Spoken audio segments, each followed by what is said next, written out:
Écoutez, merci beaucoup Renato et Daisy pour cette invitation. Donc effectivement, moi je vais commencer par vous parler de la volonté de puissance et j'ai donc donné pour titre, et vous verrez pourquoi un peu plus tard, la volonté de puissance, c'est la politique. Alors permettez-moi d'évoquer en guise de préambule à mon propos une photographie. Alors je l'ai là, vous ne pourrez pas la voir si vous avez un téléphone, vous pouvez taper, vous verrez Hitler et Nietzsche et vous tomberez sur la photographie en question. Donc une photographie devenue tristement célèbre. Vous la voyez là, en fait, je vais la décrire. C'est pas... voilà. Donc la scène se passe en 1933. On y voit Adolf Hitler en visite au Nietzsche Archive de Weimar, recevoir des mains d'Elisabeth Foster Nietzsche, donc la sœur de Nietzsche, la canne de son frère. Et le tout est soigneusement mis en scène comme une passation symbolique. Le philosophe de la volonté de puissance se voit sacré prophète de l'ordre nouveau. Son autorité littéraire ou philosophique mobilisée pour légitimer l'idéologie nazie. Et l'épisode n'est pas anecdotique puisqu'il cristallise tout un processus de falsification et de captation. Car dès 1901, Elisabeth Foster Nietzsche, fervente, elle, nationaliste et antisémite, avait publié sous le titre trompeur « La volonté de puissance », un recueil arbitraire de fragments qu'elle présentait à tort comme le grand œuvre posthume de son frère, qui lui avait malheureusement perdu la raison en 1888 avant de pouvoir vraiment rédiger lui-même cet opuscule. Ce montage, lui, orientait la réception de Nietzsche dans une direction autoritaire, folkish, préparant le terrain à l'appropriation du Troisième Reich. La volonté de puissance devenait alors l'autre nom d'une volonté de faire un chef, une race, une nation, autrement dit le moteur même de la servitude volontaire. Mais faut-il s'arrêter à ce contresens tragique ?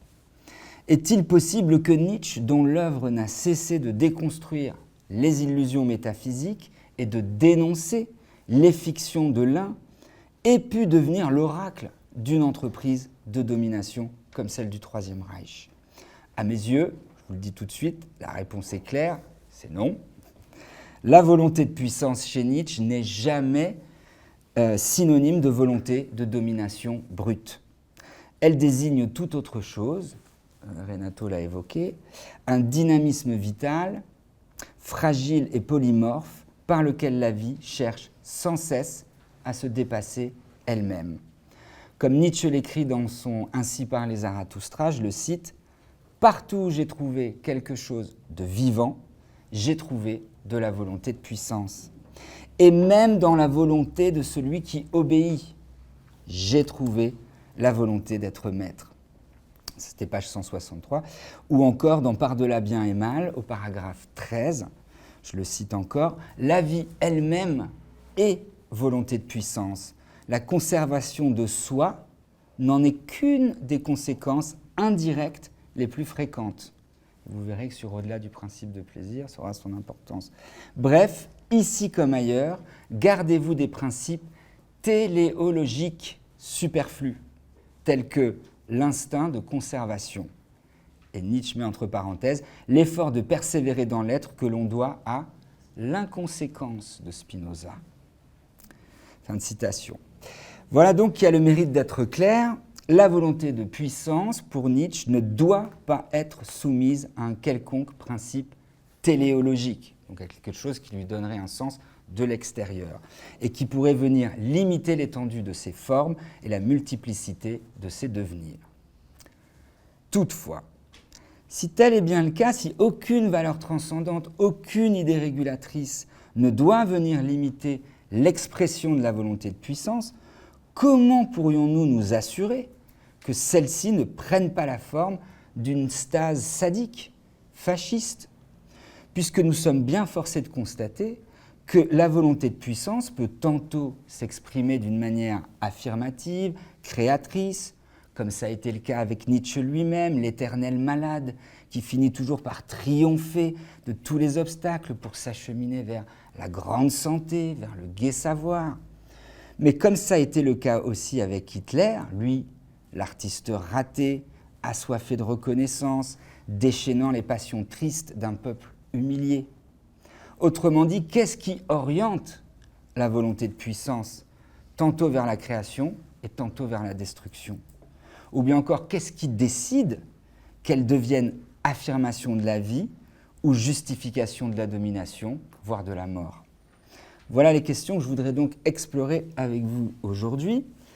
Et pour les explorer, voilà, font la thèse que je vais vous proposer, qui est que la volonté de puissance n'existe jamais à l'état pur, mais qu'elle est toujours médiatisée, symbolisée, prise dans une configuration de langage, de pouvoir, bref, dans ce que Lacan appelait un discours.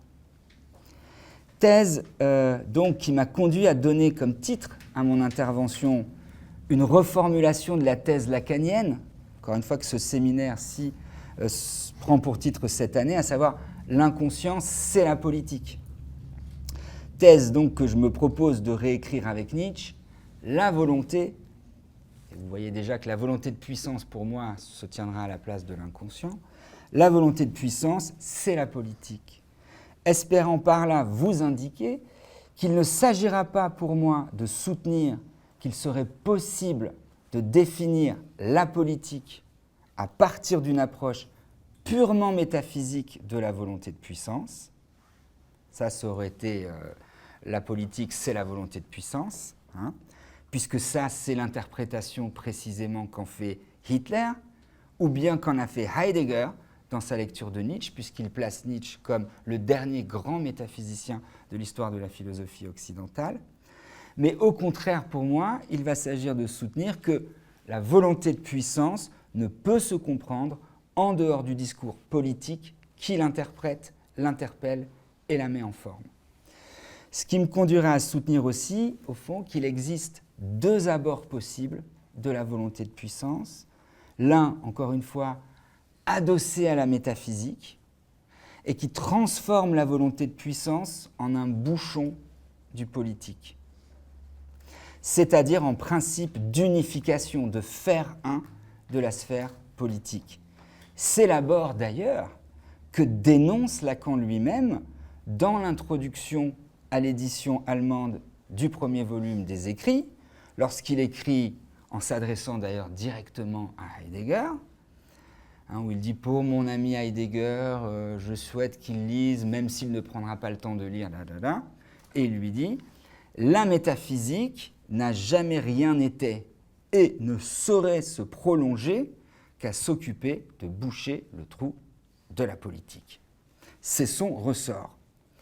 Alors que de l'autre côté, on pourrait donc dire que la volonté de puissance, adossée cette fois-ci non pas à la métaphysique mais à la psychanalyse, et qui, refusant de boucher le trou du politique, pourrait s'efforcer bien plus tôt, comme le suggère cette fois-ci Derrida dans État d'âme de la psychanalyse, de penser la cruauté, penser l'agressivité, bref, penser la volonté de puissance sans alibi théologique ou métaphysique, c'est-à-dire sans chercher dans une métaphysique ou une éthique préexistante des explications toutes faites pouvant venir légitimer d'un point de vue téléologique, donc encore une fois en assignant une fin transcendante, telle ou telle forme de cruauté, telle ou telle forme de cible jugée comme bon bouc émissaire.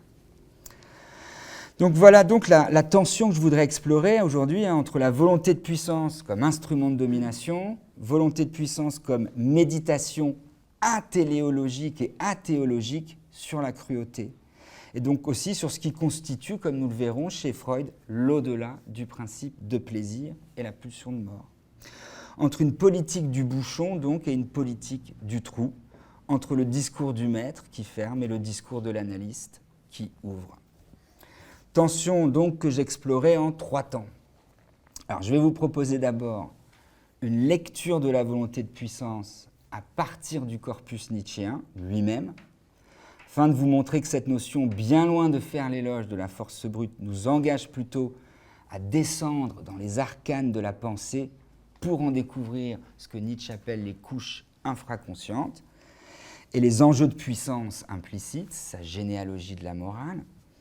Ce qui me conduira dans un deuxième temps à vous montrer en quoi la pensée nietzschéenne de la volonté de puissance annonce sur bien des points celle de Freud et notamment son au-delà du principe de plaisir et aussi ses réflexions sur la pulsion d'emprise et les pulsions d'autoconservation du moi. Et enfin, comment les réflexions de Freud sur ces pulsions d'autoconservation du moi viennent apporter à la thèse nietzschéenne de la volonté de puissance des compléments psychanalytiques ou métapsychologiques tout à fait précieux.